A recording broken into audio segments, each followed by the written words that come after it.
శిష్యస్తేహం గీతా జయంతికి, కృష్ణాష్టమికి, గురు పూర్ణిమ రోజున ఇటువంటి శుభదినాల్లో గురువుగారికి పాదపూజ చేసి, పూలదండలు వేసి, గురుదక్షిణ ఇచ్చి, మరి సాష్టాంగ నమస్కారం చేయటం వలన ఆత్మజ్ఞానం రాదు.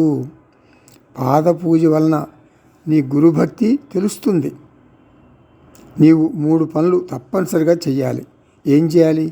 శిష్యస్తే అహం, శిష్య తే అహం, నేను నీకు శిష్యుడిని గురువుగారు. షాదిమాం, గురువుగారు నాకు శాస్త్రాన్ని బోధించండి. త్వాం ప్రపన్నం, నేను గురువుగారు మీకు శరణాగతి చెందుతున్నాను.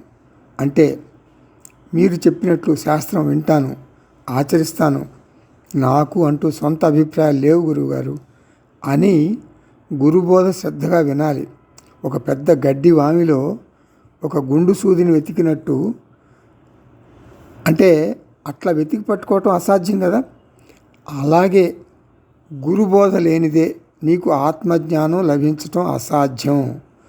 కాబట్టి నీకున్న ఆయుష్ అల్పం, ఆటంకాలు అనేకం.